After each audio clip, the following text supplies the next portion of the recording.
Graça e paz, eu sou o pastor Ricardo Ribeiro e este é mais um dos vídeos do treinamento online de Batalha Espiritual do Casamento. No último vídeo nós falamos bastante sobre a criação do homem e da mulher. Falei sobre a unicidade que Deus criou no Adão original, onde dentro desse Adão original existia a mulher e que houve uma necessidade de extrair essa mulher de dentro de Adão para que se separasse o homem e a mulher. Falei sobre muitas coisas que aconteceram diante disso e foi um vídeo tremendo, uma revelação muito profunda. E agora eu quero dar continuidade falando sobre aliança, união e unidade. Para falar sobre isso, antes de qualquer coisa, eu quero ler o que está escrito em Gênesis capítulo 2, versículo 23 e 24. Está escrito o seguinte no texto da palavra de Deus. E disse o homem, esta é afinal osso dos meus ossos e carne da minha carne. Chamar-se-á varoa, porquanto do varão foi tomada. Por isso deixa o homem o pai e mãe, e se une a uma mulher, tornando-se os dois uma só carne. Esse texto é um texto muito intrigante, porque ele traz alguns códigos espirituais que passam muitas vezes despercebidos ou desapercebidos por quem está lendo ou escutando esse texto. Um deles é que Adão diz o seguinte, esta afinal é osso dos meus ossos e carne da minha carne. Interessante essa palavra afinal, que Adão, um pouco antes, ele esteve dando nome a todos os animais do jardim, e diz a palavra que ele procurou e ele não encontrou no meio dos animais alguém que pudesse ser a sua amada, a sua esposa. Mal sabia Adão que dentro dele já existia Eva e Deus precisou extrair Eva de dentro de Adão para poder tirar essa necessidade dele ter alguém ali para ele ver, para ele tocar, para ele conhecer, para ele se relacionar, para ele conversar.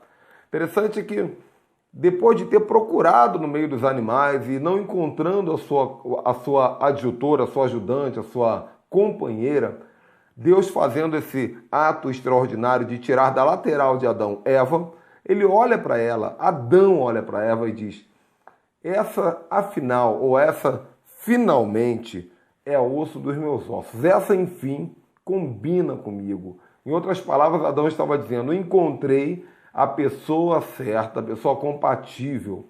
E aí, logo depois, pela primeira vez, a palavra pai é proferida. O interessante é que o pai não existia naquela época. Adão e Eva haviam sido gerados de Deus, criados de Deus, do pó da terra, imagem e semelhança do Senhor. Não havia pai, não havia mãe naquela época. Mesmo assim, a Bíblia vai dizer isso aqui um pouquinho, talvez no futuro, eu vou falar um pouquinho sobre paternidade no casamento, mas aqui diz no versículo 24, por isso deixa o homem pai e mãe e se une a uma mulher. Essa palavra une aqui é uma palavra muito forte, que vai desdobrar em algumas coisas que nós vamos falar nesse vídeo, sobre essas três palavrinhas, aliança, união e unidade. Mas antes de qualquer coisa, eu quero perguntar para você que está assistindo o vídeo, por que as pessoas se casam? As pessoas se casam por vários motivos. Você que está assistindo aí pode ter, por exemplo, se casado porque estava apaixonado, o coração estava batendo forte demais, você já não aguentava mais ficar perto, longe dessa pessoa, queria dormir junto, queria passar tempo com essa pessoa. É claro que nós sabemos que o coração do homem é enganoso. Quantos jovenzinhos, quantos adolescentes se casam simplesmente por uma expressão emocional do desejo da sua orfandade, da sua carência? E essa carência, essa orfandade, ela pode ser confundida com o amor. Naquele momento que se casam, essa lacuna é preenchida, mas com o passar dos anos, essa pessoa começa a perceber que ela se comprometeu com algo muito maior do que alguém que vai estar ali do lado dela, para beijar, para abraçar, para bater um papinho. E o casamento acaba se tornando um assunto muito mais sério. Por isso muita gente desiste, desanima, volta para a casa do pai, volta para a casa da mãe, divorcia. As pessoas se casam por motivos dos mais variados. Tem gente que casa porque o profeta falou para casar. Tem gente que casa porque o pai e a mãe influenciaram no relacionamento. Tem gente que casa porque fez sexo antes do casamento e geraram um filho, geraram uma gravidez indesejada. Tem gente que casa por engano, tem gente que casa por paixão. A grande verdade é que pouca gente, inclusive na igreja, casa por revelação. Pouca gente casa por direção profética limpa e clara e precisa da parte de Deus. Pouca gente ora mesmo para que tenha certeza absoluta de que foi Deus que revelou esse relacionamento. Porque uma vez que nós compreendemos que o casamento foi revelado por Deus, a palavra divórcio deixa de existir. A palavra fracasso deixa de existir. Porque se Deus revelou, ele sabia o que estava fazendo. Como eu falei no vídeo anterior, muita gente se casa dizendo que foi Deus que disse, que foi Deus que revelou, e com 2, 3, 4 anos de casamento, às vezes um pouco mais, às vezes um pouco menos, argumentam que foi um engano. E nesse momento já não foi mais Deus, foi meu coração enganoso, e querem se divorciar. E isso acaba se tornando um sacrilégio, acaba se tornando a profanação do nosso respeito que temos pela direção do Eterno, pela direção do Espírito Santo. O que aconteceu nesse texto tremendo é que Deus falou, depois de separar, visualiza comigo Deus pegando aquele Adão que tinha dentro dele Eva, a essência de Eva, aquela Eva que estava escondida em Adão, mas também havia recebido o sopro do Espírito. Afinal, foi apenas uma vez que Deus soprou o fôlego da vida. Essa Eva é extraída da costela, ou no original da lateral de Adão, e agora aparecem duas só carne. E Deus vai olhando para aquelas duas carnes, e ele diz o seguinte: deixará o homem seu pai e sua mãe, e se unirá a uma mulher, e eles se tornarão uma só carne. O que Deus está dizendo com isso é o seguinte: Adão, Eva, eu permiti que vocês se separassem fisicamente um do outro. Eu permiti, Adão, que você pudesse ter a sua concupiscência saciada e ter a possibilidade de ver e se relacionar emocionalmente com Eva, que eu já havia gerado dentro de você. Eva, eu permiti que você pudesse ter essa mesma possibilidade com o seu marido Adão. Mas o meu comando para você, o primeiro comando, e que fica bem claro isso aqui na Escritura, o primeiro comando é: vocês se unirão e se tornarão uma só carne. Vocês se separaram fisicamente, mas eu quero que vocês estejam tão juntos, que sejam vistos pelo mundo natural e pelo mundo espiritual como uma só carne. Imagina que coisa extraordinária, meu querido, minha querida. Imagina que coisa extraordinária. O seu marido vai fazer uma viagem para o Japão e ele recebe lá um beliscão, um pisão no pé, e você, mulher, sente essa dorzinha aqui no Brasil. Imagina se alguém fala mal de você, esposa, e o seu marido lá no trabalho se sente incomodado porque estão atacando você. Isso acontece quando há uma fusão de espírito, alma e corpo. Quando você deixa de ser uma pessoa e se torna parte de um todo com o seu companheiro, com a sua companheira. Interessante que a visão de unidade do céu é algo tão lindo que mesmo Deus tendo extraído de si mesmo o seu Filho, Jesus Cristo, Jesus diz o seguinte: eu e o Pai somos um. Até hoje, tem gente que confunde o Pai com o Filho porque a unidade deles é tão grande, que não conseguem compreender que são duas pessoas diferentes, unidas de uma maneira tão profunda, que acabam se tornando a mesma pessoa. Essa é a explicação da Trindade. Jesus, quando estava na terra, ele disse para o Pai: perdoa-os porque não sabem o que fazem. O Filho estava na terra falando com o Pai que estava no céu. Duas pessoas, ainda assim são uma. Esse tipo de unidade, só quem é espiritual pode entender. E essa mesma unidade é a unidade exigida por Deus no casamento. Uma unidade de espírito, porque o espírito do marido e da esposa devem estar fundidos através da oração em conjunto. Os casais já não oram mais juntos. A coisa mais interessante é que muitas vezes num culto da igreja, num culto de avivamento, o marido é um obreiro, ele está lá na igreja sentindo o poder de Deus, falando em línguas, pulando, sapateando, batendo palma. A mulher é uma obreira, muitas vezes ela está na cozinha, ou então está no louvor, ou está em algum lugar da igreja, sentindo a presença de Deus. Aí quando bota os dois juntos, sentados juntos, dificilmente você vai ver os dois sentindo juntos a presença de Deus. Dificilmente você vai ver marido e mulher caindo arrebatados pelo Espírito Santo juntos. Dificilmente você vai ver marido e mulher de mãos dadas, falando em línguas, vibrando e sapateando. Não estou dizendo que não aconteça. Estou dizendo que, por incrível que pareça, o homem consegue funcionar espiritualmente muito bem quando está distante da mulher. A mulher consegue funcionar espiritualmente muito bem quando está distante do marido. Mas quando se juntam, parece que algo acontece que impede que eles busquem a Deus juntos. Existem mulheres que estão em casa orando, dia após dia em oração.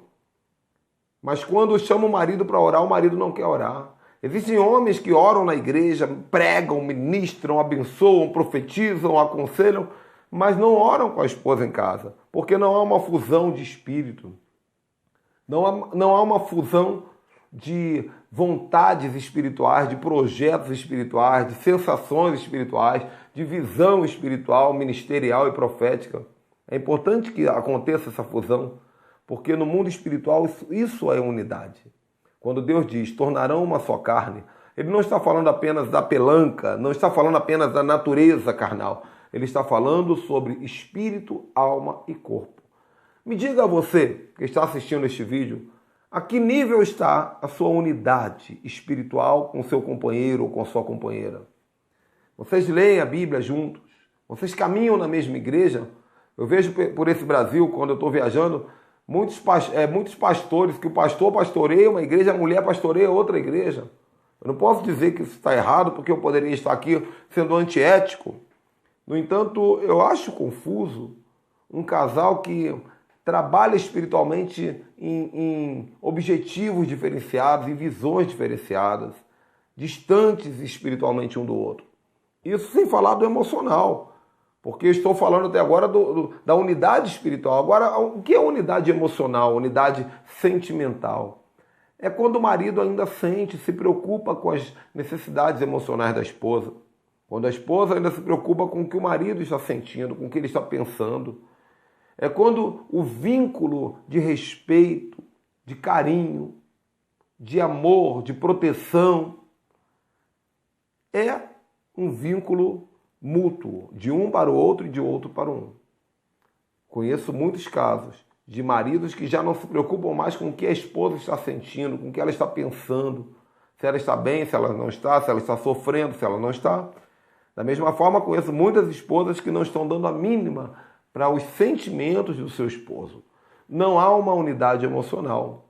E a unidade física é a unidade de toque, a unidade de caminhar de mãos dadas juntos, de andarem juntos, de passarem tempo juntos. E, claro, da relação sexual. Teremos um vídeo exclusivo sobre isso, mas eu vou falar para você.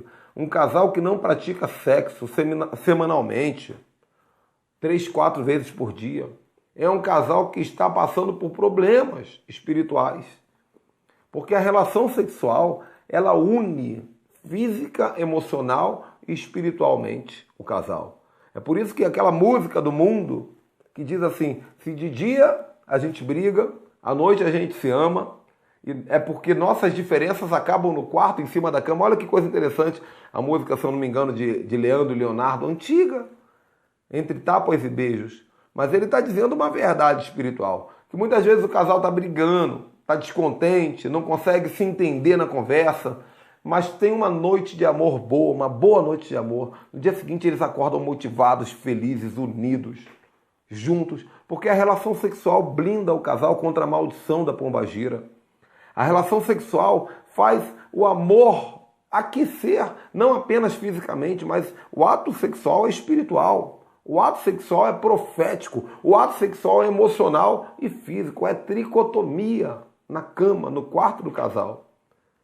Então, o homem deve estar unido à sua esposa, a esposa deve estar unida ao seu marido. Agora, existe uma diferença muito grande entre união e unidade. Prestem atenção nisso. União é uma coisa, unidade é outra. Vou te dar um exemplo. Imagina, por exemplo, que eu pego aqui 2 batatas, eu descasco as 2 batatas e coloco essas batatas dentro da panela. Isso daí é uma união. Cada batata está separada da outra. Elas estão juntas debaixo da mesma tampa de panela, mas elas estão separadas uma da outra. Muitos casamentos estão vivendo dessa maneira, de união. Eles vivem debaixo do mesmo teto, eles passam dias e noites juntos, mas não há um vínculo físico, espiritual e emocional. Não há o amassar das batatas. Tem muita gente confundindo união com unidade no casamento. O que seria unidade? Unidade, você que é cozinheira, você que é dona de casa, você que é cozinheiro, é o purê de batatas. Quando você pega aquela batata, junta com a outra e amassa uma na outra bem amassadinha e tempera com um pouquinho de sal, um pouquinho de leite. E aquele purezinho fica cheiroso, delicioso e nunca mais voltará a ser batata. Nunca mais uma batata poderá se separar da outra, porque elas são unidade. União é uma coisa, unidade é outra. Quando a palavra de Deus diz, por isso deixa o homem seu pai e mãe e se une a uma mulher. O texto aqui, original, não fala de união, ele fala de unidade. Existe agora, nos trâmites legais, a possibilidade de um casal casar num contrato de união estável. O que é união estável? É um contrato que foi criado pela justiça para que um casal tenha facilidade de se divorciar. É um casal que está vivendo amasiado, mas amparado pela lei. Chama união estável, porque divorcia com facilidade. Eu acho que o nome acaba sendo um nome procedente de verdade, porque é união mesmo, não é unidade. Se fosse unidade, não separaria. Qualquer casamento que começa com cláusulas prevendo uma possível separação não é um casamento legítimo, porque qualquer pessoa que está decidida a viver na alegria, na tristeza, na riqueza, na pobreza, na saúde, na doença, até que a morte os separe, essa pessoa está decidida a enfrentar qualquer coisa para viver eternamente com o companheiro, com a companheira. Por quê? Porque entende que casou sob revelação. Amém? Então, união e unidade. E a terceira palavra que eu quero falar para você é aliança. O que é aliança? Aliança não é apenas um anel que você carrega no seu dedo. Na verdade, esse objeto que eu carrego no meu dedo aqui, há 15 anos, não é uma aliança. Isso daqui é uma simbologia da aliança. Aliança é uma palavra espiritual, é algo que existe no reino de Deus, porque Deus é um Deus de aliança. Eu vou te explicar o que é aliança e eu espero que você nunca mais se esqueça dessa definição. Aliança é um acordo inquebrável. Aliança é um acordo que não depende de que você cumpra a sua parte para que eu cumpra a minha. Aliança é um acordo que depende do meu caráter. Independente se você vai cumprir a sua parte, se eu fiz uma aliança contigo, eu vou até o final. É diferente de contrato. Um contrato é um documento que duas pessoas se comprometem a cada uma a fazer a sua parte. Se uma deixar de fazer a sua parte, a outra está desobrigada do relacionamento. Quando você compra uma televisão, por exemplo, a prestações, você vai receber um contrato com letras grandes, letras médias, letras miúdas e letras menores ainda. Esse contrato vai estar dizendo que se você atrasar o pagamento, poderá acontecer isso e aquilo. O contrato vai estar falando sobre garantia, vai estar falando sobre qualidade do produto, sobre assistência técnica. O contrato, ele te dá a possibilidade de quebrar um relacionamento. Aliança não. Se eu fizer uma aliança contigo, eu tenho que estar pronto a defendê-la para o resto da minha vida. O problema é que as pessoas casam falando de aliança, mas com uma mentalidade de contrato. Esse seminário, esse treinamento online é muito sério, é muito comprometedor. É comprometedor não por causa do pastor Ricardo Ribeiro. Ele é comprometedor porque a palavra de Deus é comprometedora. Nós temos que levar o casamento mais a sério. O casamento ele começa de uma maneira muito bagunçada. Você já parou para pensar como começa um casamento? Eu sou cristão há bastante tempo e eu tenho acompanhado os bastidores de um casamento na igreja. Inclusive o meu casamento não foi diferente. É a coisa engraçada, é divertido demais. Você marca a data do casamento e já é algo ousado, porque tem muito crente que não marca a data, fica enrolando, não marca nunca. Uma coisa que eu aprendi é que quando um casal de noivos marca a data do casamento, Deus começa a abrir porta. Ele ganha presente, ganha salário, ganha aumento no salário. As oportunidades vêm, aparecem, porque Deus é a favor do casamento. Então, no momento em que você marca a data do casamento, as portas vão se abrindo.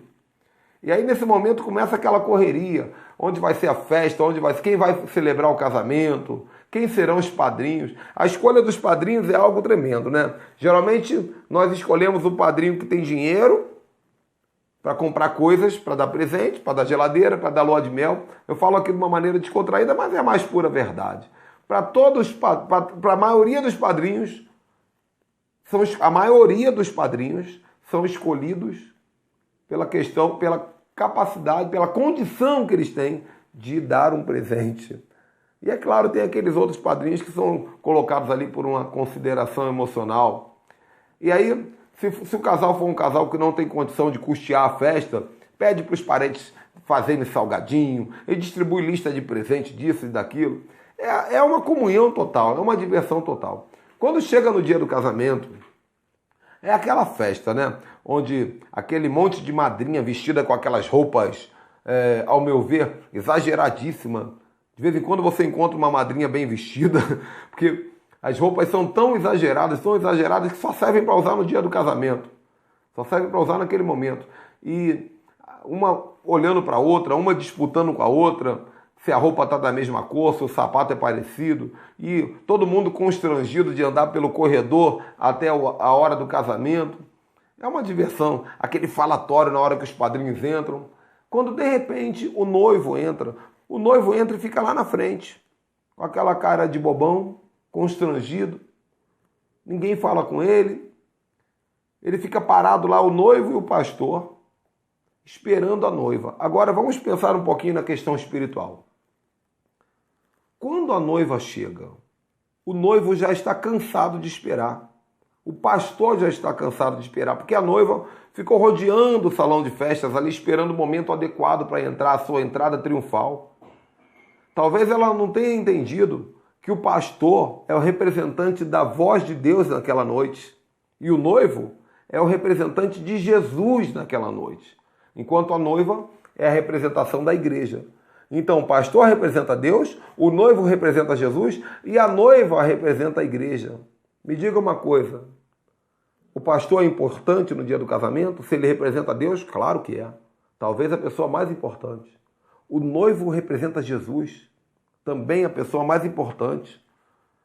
Enquanto a noiva está dando aquelas voltinhas de brincadeira ao redor do salão, aguardando o momento da sua entrada triunfal, ela não sabe, porque ela está seguindo uma cultura paganizada. Ela não sabe que o recado que ela está dando para o mundo espiritual é o seguinte: eu sou a noiva e quem manda sou eu. Pastor, me espera o tempo que eu quiser. Noivo, me espera o tempo que eu quiser, porque na hora que eu estiver pronta, você tem que estar pronto para me receber. Pensa nisso com os olhos proféticos. Apesar de toda a brincadeira que tem nesse momento, nesse dia do casamento, a maior parte dos casamentos começam com o espírito de Jezabel, usando a noiva sem ela perceber, dizendo para o marido: é assim que vai ser a partir de agora, quem decide as coisas sou eu. E não apenas dizendo para o marido, dizendo para Deus, dizendo para o pastor, dizendo para Jesus. O casamento muitas vezes começa com muita brincadeira, com muita diversão, com muito prazer físico, emocional, mas sem entendimento espiritual. A lua de mel foi criada pelos nórdicos antigos. Por que é chamada lua de mel? Porque os antigos vikings, quando se casavam, ficavam durante uma semana inteira, o homem e a mulher, bebendo hidromel. Hidromel era a cachaça daquela época. E eles ficavam bebendo hidromel para que pudessem ter visões sobrenaturais, revelações sobre o casamento. Olha que coisa interessante. Até mesmo os pagãos buscavam o espiritual na semana que se casavam. Hoje nós herdamos a cultura da lua de mel, cheia de simbologias, cheia de misticismo, sem entender a origem espiritual disso. E muitos casais praticam na lua de mel a sua relação sexual devida, claro, mas nem oram, nem buscam a Deus, não buscam a revelação de Deus. Estou dizendo tudo isso de maneira alguma para profanar o casamento. Pelo contrário, estou aqui defendendo o casamento. Eu, inclusive, sou a favor de uma cerimônia de casamento de acordo com a linha judaica, onde a noiva entra e fica esperando o noivo.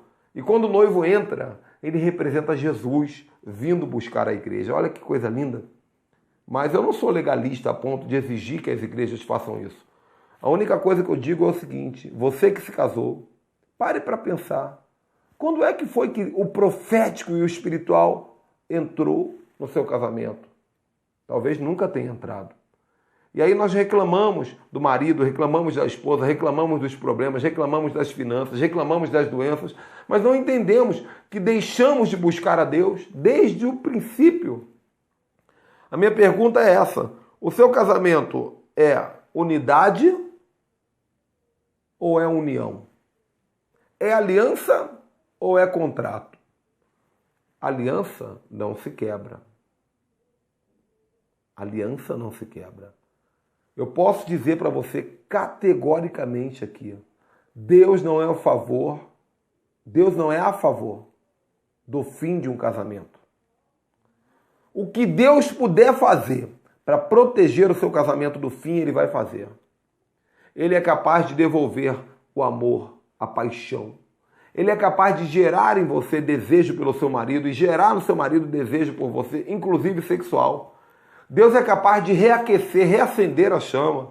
Ele é capaz de trazer de volta o primeiro amor. Ele é capaz de fazer qualquer coisa para restaurar o seu casamento, porque Ele é um Deus que restaura.